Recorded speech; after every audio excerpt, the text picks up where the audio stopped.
John Martin was an English Romantic painter, engraver and illustrator. He was celebrated for his typically vast and melodramatic paintings of religious subjects and fantastic compositions, populated with minute figures placed in imposing landscapes. Martin's paintings, and the engravings made from them, enjoyed great success with the general public. In 1821 Lawrence referred to him as the most popular painter of his day, but were lambasted by Ruskin and other critics. Early life. Martin was born in July 1789, in a one-room cottage at Hayden Bridge, near Hexham in Northumberland, the fourth son of Fenwick Martin, a one-time fencing master. He was apprenticed by his father to a coach builder in Newcastle upon Tyne to learn heraldic painting, but owing to a dispute over wages the indentures were cancelled, and he was placed instead under Boniface Musso, an Italian artist, father of the enamel painter Charles Muss. With his master, Martin moved from Newcastle to London in 1806, where he married at the age of 19, and supported himself by giving drawing lessons, and by painting in watercolours, and on china and glass. His only surviving painted plate is now in a private collection in England. His leisure was occupied in the study of perspective and architecture. His brothers were William, the eldest, an inventor; Richard, by trade a tanner, became a soldier in the Northumberland Fencibles in 1798, rising to the rank of quartermaster sergeant in the Grenadier Guards, and fought in the Peninsular War and at Waterloo; and Jonathan, a preacher tormented by madness who set fire to York Minster in 1829, for which he stood trial. Beginnings as artist. Martin began to supplement his income by painting sepia watercolors. He sent his first oil painting to the Royal Academy in 1810, but it was not hung. In 1811 he sent the painting once again, when it was hung under the title A Landscape Composition as item No. 46 in the Great Room. Thereafter, he produced a succession of large exhibited oil paintings, some landscapes, but more usually grand biblical themes inspired by the Old Testament. His landscapes have the ruggedness of the Northumberland crags, while some authors claim that his apocalyptic canvases, such as the destruction of Sodom and Gomorrah, show his familiarity with the forges and ironworks of the Tyne Valley. Certainly, they display his intimate knowledge of the Old Testament. In the years of the Regency from 1812 onwards there was a fashion for such sublime paintings. Martin's first break came at the end of a season at the Royal Academy, where his first major sublime canvas, Sadak in Search of the Waters of Oblivion, had been hung and ignored. He brought it home, only to find there a visiting card from William Manning MP, who wanted to buy it from him.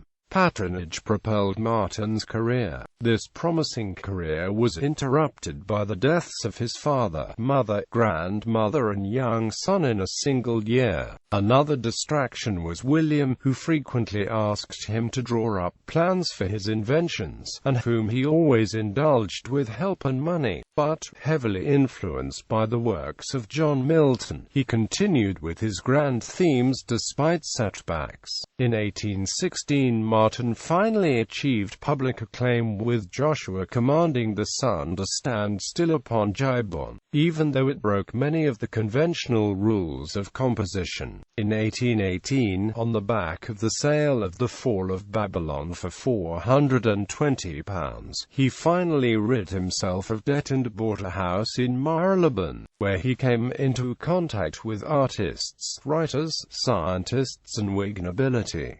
Painter of repute, Martin's triumph was Belshazzar's feast, of which he boasted beforehand, "It shall make more noise than any picture ever did before. Only don't tell anyone I said so." 5,000 people paid to see it. It was later nearly ruined when the carriage in which it was being transported was struck by a train at a level crossing near Oswestry. In private, Martin was passionate, a devotee of chess and, in common with his brothers, swordsmanship and javelin throwing, and a devout Christian, believing in natural religion. Despite an often cited singular instance of his hissing at the national anthem, he was courted by royalty and presented with several gold medals, one of them from the Russian Tsar Nicholas, on whom a visit to Wallsend Colliery on Tyneside had made an unforgettable impression. "My God," he had cried, "it is like the mouth of hell." Martin became the official historical painter to Prince Leopold of Saxe-Coburg, later the first king of Belgium. Leopold was the godfather of Martin's son Leopold, and endowed Martin with the Order of Leopold. Martin frequently had early morning visits from another Saxe-Coburg, Prince Albert, who would engage him in banter from his horse, Martin standing in the doorway still in his dressing gown, at 7 o'clock in the morning. Martin was defender of deism and natural religion, evolution and rationality. Georges Cuvier became an admirer of Martin's, and he increasingly enjoyed the company of scientists, artists and writers, Dickens,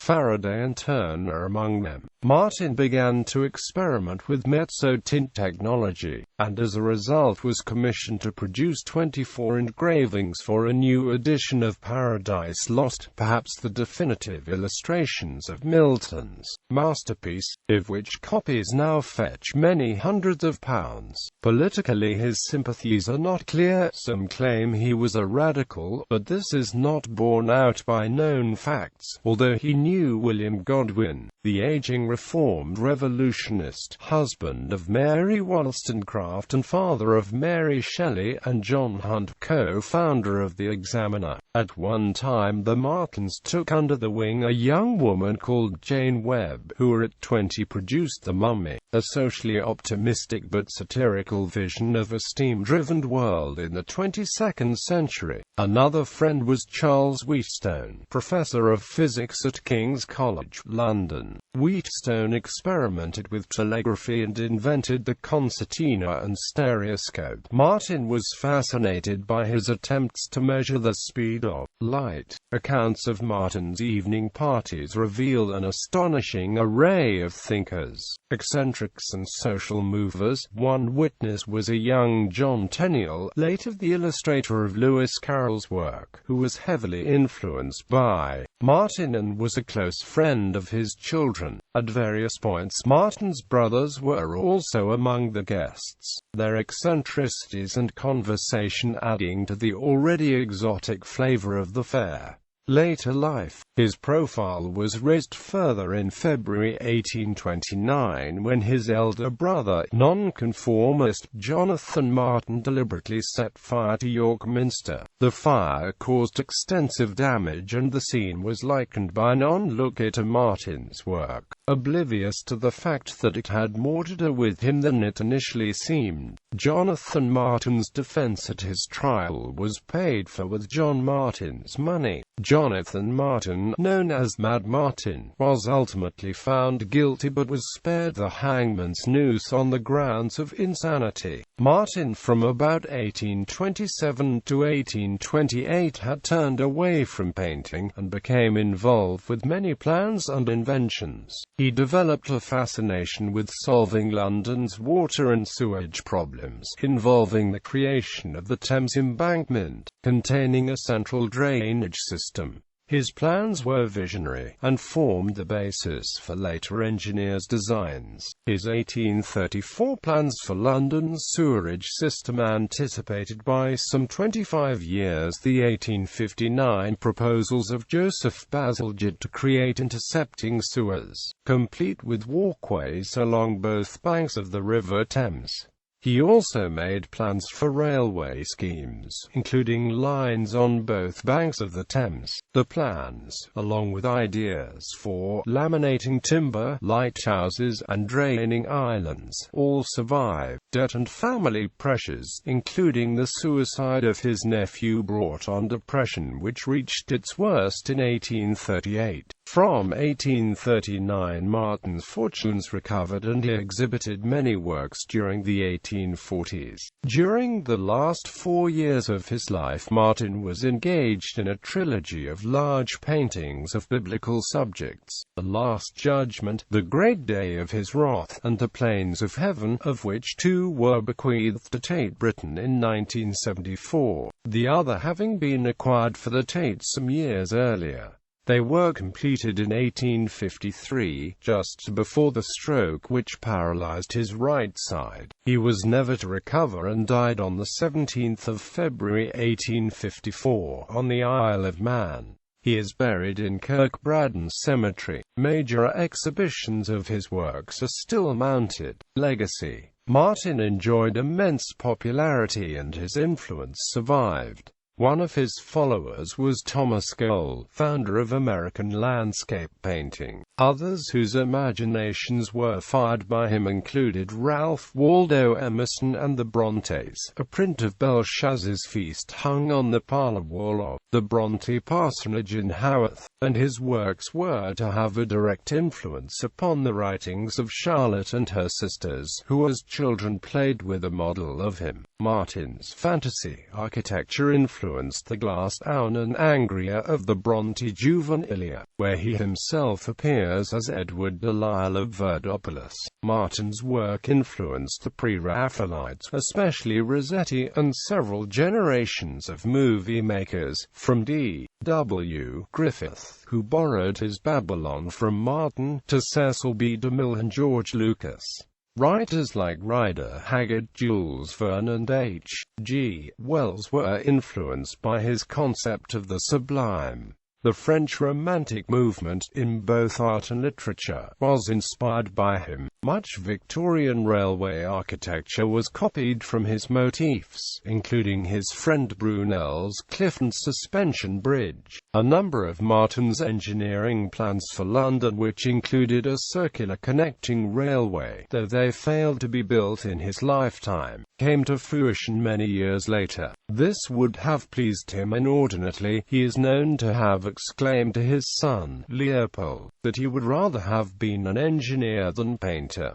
Like some other popular artists, Martin fell victim to changes in fashion and public taste. His grandiose visions seemed theatrical and outmoded to the mid-Victorians, and after Martin died his works became neglected and gradually forgotten. Few artists have been subject to such posthumous extremes of critical fortune, for in the 1930s his vast paintings fetched only £1 or £2, while today they are valued at many thousands.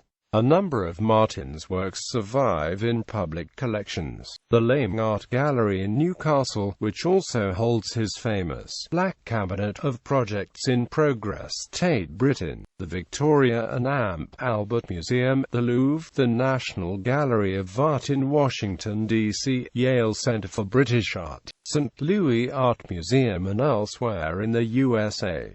The Reba holds many of his engineering pamphlets. There are letters in private collections and at Queen Mary College in London. John Martin wrote 2 autobiographies, the first an article in the Athenaeum of the 14th of June 1834, page 459, and the most extensive in the Illustrated London News, the 17th of March 1849, pp. 176 to 177. A major source for his life is a series of reminiscences by his son Leopold, published in 16 parts in the Newcastle Weekly Chronicle in 1889. There are a number of surviving letters and reminiscences by, among others, B. R. Hayden, John Constable, Ralph Waldo Emerson, the Rossettis, Benjamin Disraeli, Charlotte Bronte and John Ruskin, a persistent critic who, even so, admitted Martin's uniqueness of vision. The first full biography was that by Mary L. Hendard, whose chief source, Martin's friend Sergeant Ralph Thomas, wrote a diary, now lost, of their friendship. Thomas Balston then wrote two biographies on the artist, the first in 1934, and the second in 1947. Christopher Johnston produced an introductory book on Martin 1974, and in 1975 the art critic William Fever was author of an extensively illustrated work on Martin's life and works. Since 1986, Michael J. Campbell has produced a number of publications on John Martin, including the leading publication on his work as an original printmaker, published by the Royal Academy of Arts Madrid in 2006. In 2011-12, Tate Britain and Newcastle's Lame Art Gallery co-curated a major retrospective exhibition of Martin's work in all genres. John Martin, Apocalypse, including his contribution as a civil engineer. Featured in the exhibition was the fully restored The Destruction of Pompeii and Herculaneum, 1822, recorded as lost in the disastrous State Gallery flood of 1928. The painting was rediscovered by Christopher Johnston, a research assistant at the gallery, when he was researching his book, John Martin. Its restoration by Tate conservator Sarah Mazie reveals that the original paintwork was in near pristine condition. A large area of missing canvas has been repainted by Mazie using techniques that were not available in 1973, as she describes on page 113 of the exhibition catalogue. John Martin, Apocalypse. When rediscovered, the painting was rolled up inside the missing Paul Delaroche painting, The Execution of Lady Jane Grey, which was returned to the National Gallery, London. Paintings. His first exhibited subject picture, Sadak in Search of the Waters of Oblivion, was hung in the ante-room of the Royal Academy in 1812, and sold for 50 guineas. The piece depicts a scene from the Tales of Two Genii. It was followed by the expulsion, Adam's first sight of Eve, Clytie, Joshua commanding the sun to stand still upon Jabon, and the fall of Babylon. In 1820 appeared his Belshazzar's Feast, which excited much favourable and hostile comment, and was awarded a prize of £200 at the British Institution, where the Joshua had previously carried off a premium of £100.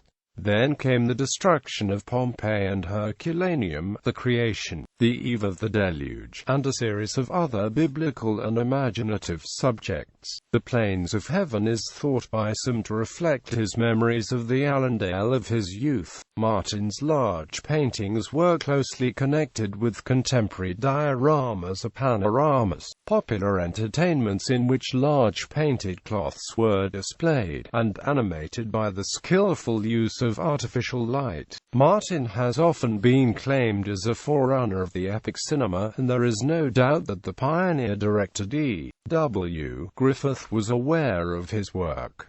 In turn, the diorama makers borrowed Martin's work, to the point of plagiarism. A 2,000-square-foot version of Belshazzar's Feast was mounted at a facility called the British Diorama in 1833. Martin tried, but failed, to shut down the display with a court order. Another diorama of the same picture was staged in New York City in 1835. These dioramas were tremendous successes with their audiences, but wounded Martin's reputation in the serious art world. The painting The Destruction of Sodom and Gomorrah, 1852, is currently at the Lame Art Gallery in Newcastle upon Tyne. Engravings. In addition to being a painter, John Martin was a major mezzo-tint engraver, and for significant periods of his life he earned more from his engravings than his paintings. In 1823, Martin was commissioned by Samuel Prowett to illustrate John Milton's Paradise Lost for for which he was paid 2,000 guineas.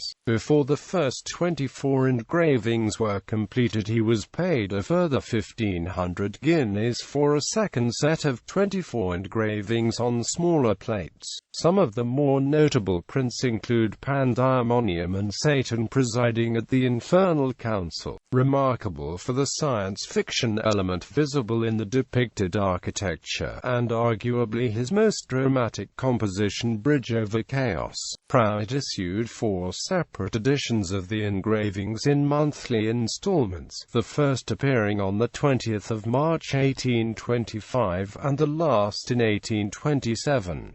Later, inspired by Prout's venture, between 1831 and 1835, Martin published his own illustrations to accompany the Old Testament, but the project was a serious drain on his resources, and not very profitable. He sold his remaining stock to Charles Tilt, who republished them in a folio album in 1838 and in a smaller format in 1839. Family, wife and children. With his wife Susan, an acute Garrett, who was 9 years older than him, Martin had 6 children who survived to adulthood: Alfred, Isabella, Zenobia, Leopold, Charles and Jessie. Leopold was the godson of the future King Leopold I of Belgium, who had met and befriended Martin when they shared lodgings on Marylebone High Street in about 1815.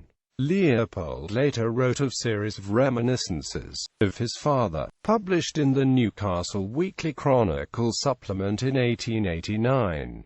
Leopold accompanied his father on many walks and visits, and his anecdotes include encounters with J. M. W. Turner, Isambard Kingdom, Brunel, William Godwin and Charles Wheatstone. Leopold married the sister of John Tenniel, later famous as the cartoonist of Punch and illustrator of Alice's Adventures in Wonderland. Martin's brothers. Martin's eldest brother, William, was by turn a robe maker, soldier, inventor, scientist, writer and lecturer, who attempted to develop a rival philosophy to Newtonian science, allowing for perpetual motion and denying the law of gravity. Despite undoubted elements of quackery and buffoonery, William had a great talent for inventing. In 1819 he produced a miner's safety lamp which was said to be better and more reliable than that of Sir Humphrey Davy. The only recognition he achieved in this field was a silver medal from the Royal Society for the invention of the spring balance. The second eldest brother, Richard, was a quartermaster in the Guards, serving throughout the Peninsular War, and was present at Waterloo. Jonathan, the third eldest brother, achieved notoriety by setting fire to York Minster in February 1829. He was subsequently apprehended, tried and found not guilty on the grounds of insanity. He was confined to St. Luke's Hospital for Lunatics in London, where he remained until his death.